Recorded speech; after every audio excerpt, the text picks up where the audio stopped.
So personally for me, when it comes to the MCAT and anything at all related to the MCAT, there's one particular thing that I always want pre-med students to know. It's very important that you take this into consideration. You're gonna be in it anyway. You might as well give it your all. And that particular thing that I'm talking about that is gonna help you ace the MCAT is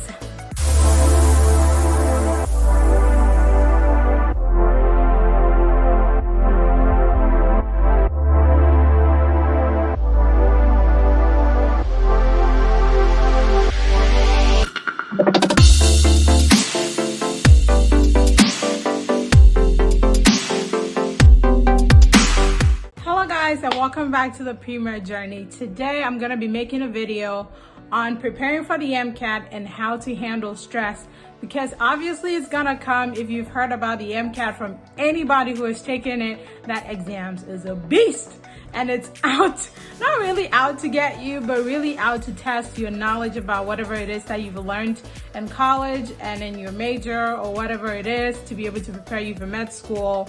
And so definitely it's an exam that you cannot escape from if you want to go to med school, especially here in the US. I'm pretty sure Canada, mostly everywhere else, but except for the Caribbean, which they do require, but probably not all the time. So in terms of preparing for the MCAT, one thing that is the most important thing that I usually tell, or I want all pre-meds to know, and you know, pre-med students, as you're in college right now trying to prepare for the MCAT or trying to get ready for the MCAT, well, the most important thing that you need to know is paying attention in class and doing well in your classes. You may think this is really not important. You may just kind of study everything because you want to get good grades, which is fine, but it's not fine. The reason being that you might get good grades, but you don't understand the concepts that is being taught in class, and that's really going to harm you. As I mentioned before, the MCAT is all about testing your knowledge or what you know. And sometimes really it's not about what exactly you learned, but being able to apply what you learned. So being able to do well in school and being able to apply whatever it is you learned in school is going to help you when it comes to content review for the MCAT, okay? When you've learned it already and you made sure that you understood whatever it is that you are learning, when it comes to the MCAT, you don't have to go over it again and, kind of have a hard time understanding it, because you already do. Most pre-meds, you do take a lot of biology classes, chemistry classes, organic chemistry. All these classes, whatever it is that you learned, is incorporated into the MCAT. So if you are able to study for it and understand it, content review for the MCAT is going to be very easy for you, okay? Now, it's very important because a lot of students, one mistake that a lot of students do is focusing a lot on content review and not actually doing a lot of practice tests, full-length practice tests that's gonna build your stamina, is gonna build your knowledge about the exams, and is gonna give you, some flexibility and comfortability when you're taking the exams. Taking the MCAT, honestly, at least for me, when I was taking it, there was a lot of pressure in the room. Everybody was really quiet, but in that quietness, your brain was thinking a lot, okay? So within that period, what you need to be able to do is being able to do a lot of practice tests, because the practice test will make you comfortable with the examination setting, and it will make everything quite easier for you the more you do it. So another thing that I would like to say in terms of practicing for the MCAT is taking a lot of practice tests instead of doing a lot of content review. What you need to do, the way that practice test helps you, is that anytime you take the practice test, okay, it's very long, 7.5 hours, 8 hours, do it. The next day you do content review, and then you write down topics that you have a hard time studying, or you had a hard time answering the questions about, and then you're going to go through it and try to answer it. So when I was studying, I always did a 3-day policy.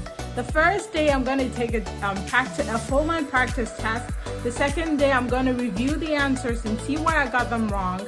And after I do that, I'm going to write the topics that I had issues understanding, or problem solving a lot of questions on.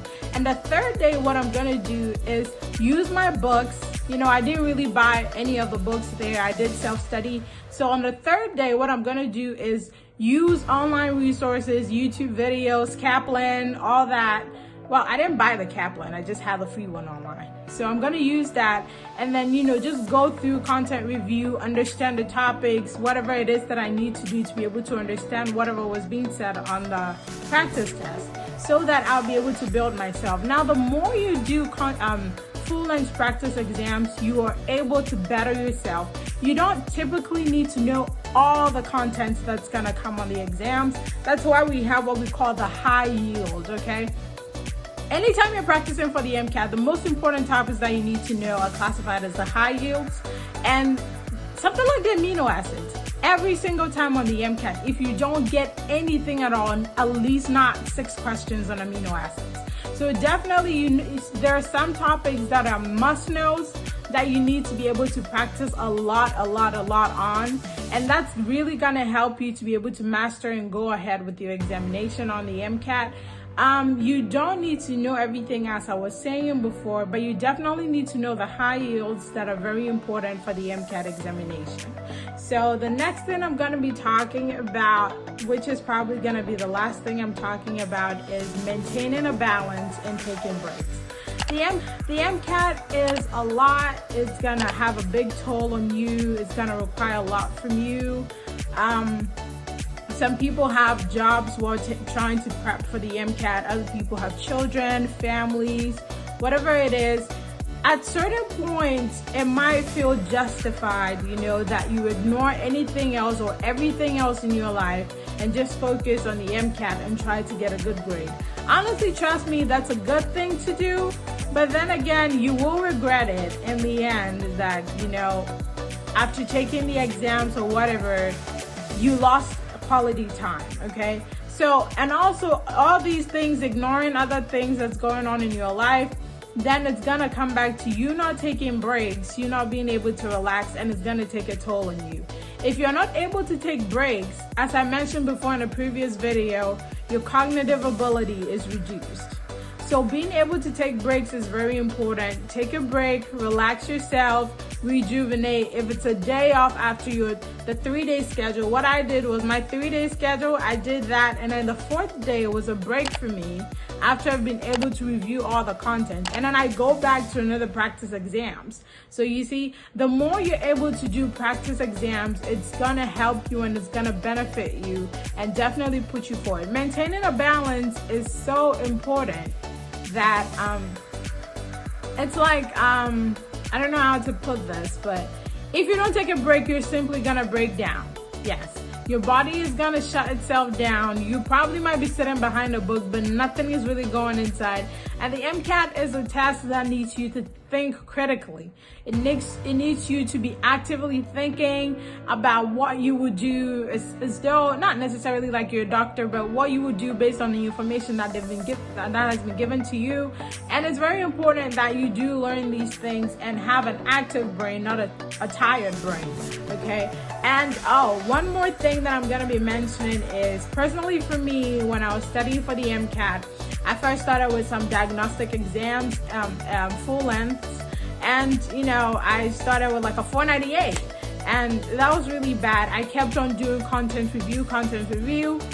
Personally for me, when I started, I was doing a lot of content review, honestly. So content review, and then I took, like, you know, a full length, my first full length, and I got like 2 points below 498. And I was like, that was really discouraging. But one thing that you need to hold in mind is that diagnostic exams are not as long as full lengths. They don't have as much essay questions as full lengths. And some of the questions might even actually be more simpler than you have on full length. So don't give yourself a hard time when you take your full length and it's not as good as your diagnostic exams. All you have to do is practice. When you keep doing this and it's not working, I would advise that you change your strategy and learning, okay? We all have different ways of learning. We all have different ways that we can handle, you know, the whole MCAT stuff. All you have to do is find what works best for you. Jeez. Okay. So definitely find what works best for you, and you know, do a lot of practice exams, do a lot of practice tests. Let yourself sink into that system of doing 6 hours straight, 6.5 hours straight, 7 hours, 8 hours and a half straight. And that's gonna benefit you on the day of the exams, that even though there's a stressful environment, you still are able to find yourself and be able to concentrate instead of like being more stressed and, you know, it's just not good for your exams. The more stressed you are, is definitely not good for your exams. So I would advise that you do that. These are just simple things that I wanted to talk about in terms of preparing for the MCAT. And you know, it's definitely important that you do a lot of practice exams and follow what I'm talking about. Again, studying for the MCAT is very different for every individual. Just try to find the best way for you, and I'm pretty sure you're gonna do excellent. Thank you for watching. My name is Liana. Please subscribe if you have not. Kindly share, like, give a comment. Let us know what you're thinking about when you're studying for the MCAT. If you have any questions, drop them down in a comment below. I'll do my best to answer them. Again, please subscribe, share, and like the channel. Thank you so much for watching. My name is Liana, and you're watching The Premier Journey.